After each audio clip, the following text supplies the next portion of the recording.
بھارت کی وزارت الیکٹرانکس اور انفارمیشن ٹیکنالوجی نے بڑے پیمانے پر پڑھی جانے والی ویب سائٹ دی کشمیر والا اور اس کے سوشل میڈیا اکاؤنٹس کو حال ہی میں بلاک کر دیا تھا، لیکن اس بندش سے متعلق سرکاری سطح پر تاحال کوئی بیان سامنے نہیں آیا ہے۔ آزادی اظہار کے فروغ کے لیے کوشاں تنظیموں نے دی کشمیر والا کی بھارت میں بندش پر تنقید کی ہے اور اپوزیشن سیاسی جماعتوں نے بھی وزیر اعظم نریندر مودی کی حکومت کو آڑے ہاتھوں لیا ہے۔ بھارت کے انفارمیشن ایکٹ 2000 کے تحت دی کشمیر والا پر پابندی عائد کی گئی ہے۔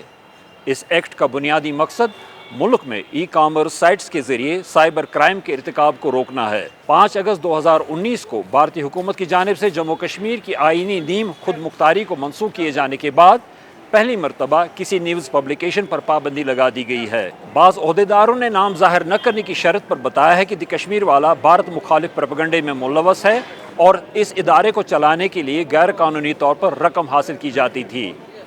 عہدیداروں کا کہنا ہے کہ Jammu Kashmir state intelligence agency نے دی کشمیر والا پر جعلی خبروں کی تشہیر، لوگوں کو تشدد پر اکسانے سمیت امن عامہ کے مسائل پیدا کرنے کے الزامات عائد کیے ہیں۔ نیوز پورٹل کے عہدیداروں نے ان الزامات کی تردید کی ہے اور دعویٰ کیا ہے کہ انہیں آگاہ کیے بغیر ویب سائٹ کو بلاک کیا گیا ہے۔ دی کشمیر والا کے بانی فہد شاہ پر بھی جعلی خبروں کی تشہیر اور لوگوں کو تشدد پر اکسانے کے الزامات کا سامنا ہے اور وہ ان الزامات پر فروری 2022 سے جیل میں قید ہیں۔